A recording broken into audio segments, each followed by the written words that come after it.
Okay, let's talk about getting fired. I've been fired. I've only technically been, on paper, fired from one job, but I have very much felt the pressure to leave jobs before. I've spoken about jobs that I've had throughout my career on YouTube before, but I might not have told some of these stories in the same way that I'm going to tell them now. So let's go through my job history back when this influencer used to have a real job, many real jobs. So my first ever job was working in a shoe shop. It was I think they're still around, so I can't really say their name. It was a discount shoe store. They used to be sort of in those like retail parks, a very large shoe store in retail parks. And I was 16, and it was just a weekend job. Essentially, I would have to just replenish the shoes that were taken off the shop floor, help people find the right shoe, put shoes on their feet, measure children's feet, and then take them to the counter and try and sell them expensive cans of shoe protector spray.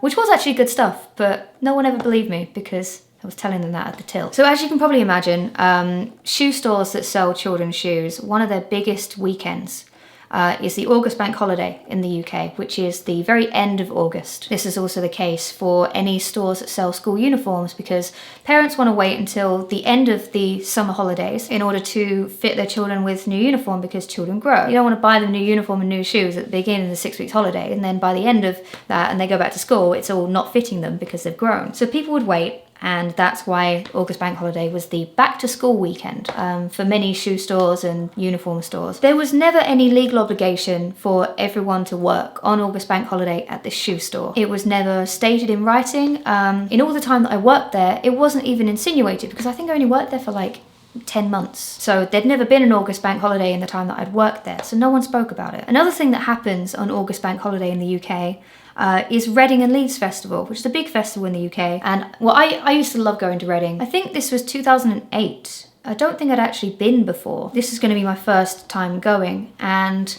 I booked my tickets early in the year. And when it came to about like a month or so before August bank holiday, I approached my boss and I said, "Hey, I want to book off this weekend." Because I never missed a weekend. I was good as gold. I never skived off work. So I had these holidays that were available to me. And I said, hey, I wanna take these dates. And it wasn't actually the boss of the store that I approached, because she wasn't in. She was hardly ever in. But the supervisor on that day said, "You know that's August bank holiday, right?" And I was like, "Yeah, I'm going to Reading Festival." I didn't say it like that. I wasn't that cantankerous. But the supervisor said, "Okay, I'll put it in, but you're probably not going to get it." And I was like, "Well, there's no reason why I can't have it, right?" And it was like oh, okay. So a couple days go by. I think this is like I think I put it in on a Saturday, and then I get a phone call on Tuesday after I come back from school, and it was the owner of the store, the manager. And I picked up the phone, the house phone, and I said, "Hello," and my manager just went, "Hi, Emma. So you're not going to be working August bank holiday then?" I said, No, I've booked it off for a personal thing." And she said, "Well, you can't do that. Everyone has to work August bank holiday." And I was like, "Oh, okay. Well, I need to have it off." And she said, "No, everyone works August bank holiday. It's the busiest time of year. We need everyone on the shop floor." I was like, sorry, I forgot that I was holding my phone. I was like, "Oh, well, I'm sorry. I need it off. I can't come in." So she said, "Okay, come in the store this week and hand in your notice." What, bitch? What are you fucking saying? She basically told me to hand in my notice so that she could quickly hire another person to replace me, and they'd be trained up enough to take over my job by the time that August bank holiday came around. And I hung up the phone in shock. I'm like 16 years old, right? At this point, I'm still terrified of anyone disliking me. I'm terrified of getting in any trouble. So I tell my dad, and he was like, "That's ridiculous. You know, she doesn't have any right to do that. No, just fuck it, ignore her." Because that's the sort of thing my dad said. He was always like, "Fuck it, ignore her. No, bollocks to that." He very much had that attitude, and I got that from him. So I didn't go to work after school to hand in my notice the next day. So this is the Wednesday. So Wednesday I come home from school in the evening, have my dinner, phone call again to the house phone, say hello. And it's the manager again. She went, "Hi, Emma, I noticed you didn't hand in your notice today. Are you going to hand it in tomorrow?" I was like, "No." She just literally said, like, "When are you handing in your notice?" And I was just like, and then as I was stuttering on the phone, she was just like, okay, I'll expect to see you tomorrow to hand you a notice, okay, bye. I was like, what do you do with that? So again, I told my dad, and he was like, no, that's ridiculous. That's absolutely ridiculous. And then this happens one more time. This happens the next day. This is the Thursday. So she calls up my house phone again. At this point, surely this is harassment, right? 16 years old, very naive. Picked up the phone. It all happened again, exactly as I said. By this point, unfortunately, something I regret now, I turned up on the Friday to hand in my notice. My 2 weeks notice, and then in 2 weeks I was gone. And during those 2 weeks I had to train up my own replacement, essentially, and it was a very frosty goodbye. It was like I had betrayed the company. Like, oh my goodness, my amazing ability to put shoes on people's feet really would have made all that difference on that day. The reason that I wasn't actually fired is because that's completely illegal. Instead, I was coerced into quitting. Now, being coerced into quitting, that's something that I'm sure would stand up in a court of law. I'm sure I'd be able to say, you know, I was harassed into quitting. Of course, I didn't take it that far. I was 16 years old. But they couldn't actually fire me because I had every right to have that weekend off. There was nothing in my employment contract that said that I couldn't have it. But instead, they harassed me into quitting. So because I handed in my own notice, they hadn't terminated my contract and they got away with it. If I could go back now, what would I do differently as a 29-year-old? I would have not quit. I would have stopped answering the phone. I would have stopped answering the house phone, and I would have gone into work on that Saturday, and if my manager was there to tell me in person to hand in my notice, I would say, on what grounds? Because there are no grounds. You legally cannot do that. And if the harassment continued, I would say, like, okay, well, I'm not going to. I would like to file an appeal with HR, or I'd like to have a conversation with our area manager. I would have taken it higher up the chain. But they knew that I was young, and they knew that I was someone that, you know, would probably buckle under that kind of harassment, and I did. So that's that. I'll tell one more story. This is a story of me actually quitting and not being forced to. And then I'll tell some other stories in another video because I want to keep these short and sweet. So the next place that I worked at, there was a very, very quick sort of overlap between losing that job and then applying for this next job and getting it. It was a fast food restaurant.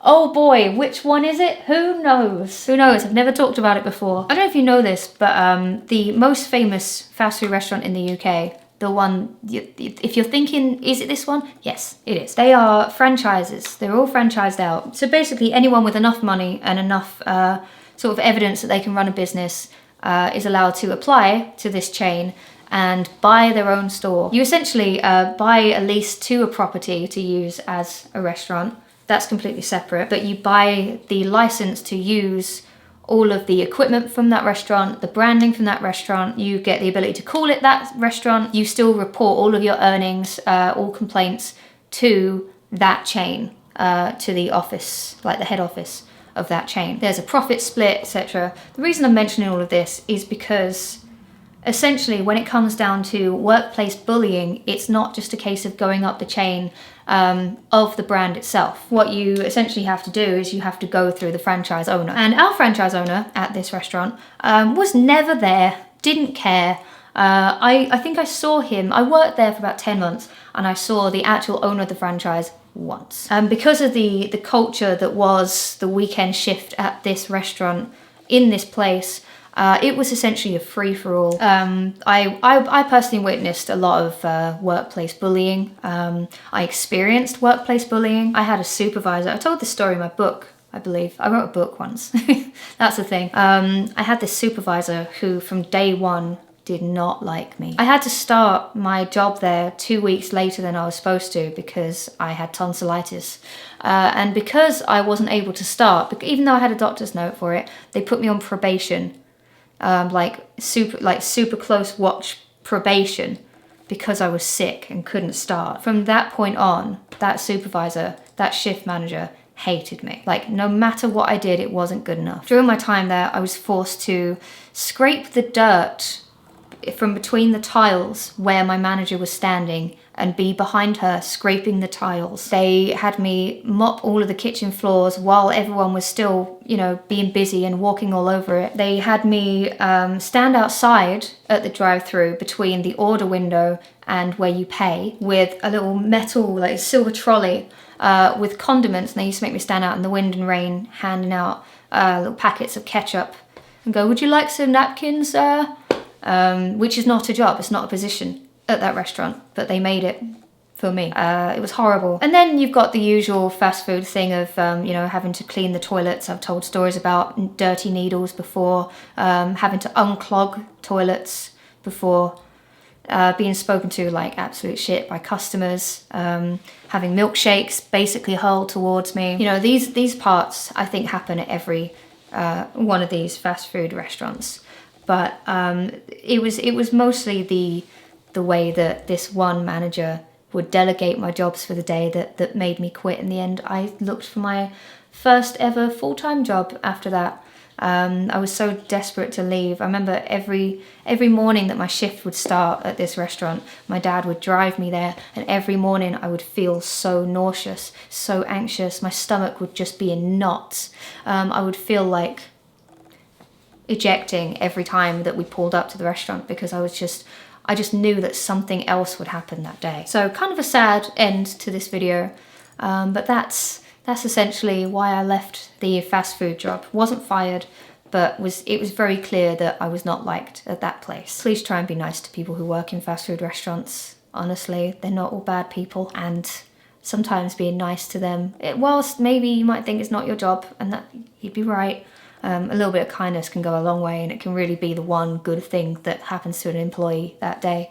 I'd say try and treat everyone with respect and kindness, but I would especially say after having these experiences of working in retail and fast food and kitchens that I've worked in before, I don't think I've ever been like horrifically disrespectful to people that work at work jobs that I've been served at. But I've certainly, you know, gained a lot of experience of what it's like to be treated in a horrible way. And I try and cut everyone some slack when things go wrong and things don't go your way. It's good to be kind. You don't know what someone's going through. So anyway, I have a couple more stories on why I was fired or why I quit, which I'll tell in another video. I'll make a part 2 if you're interested in these little tidbits. But until next time, guys, thank you so much for watching. And as always, I shall catch you later.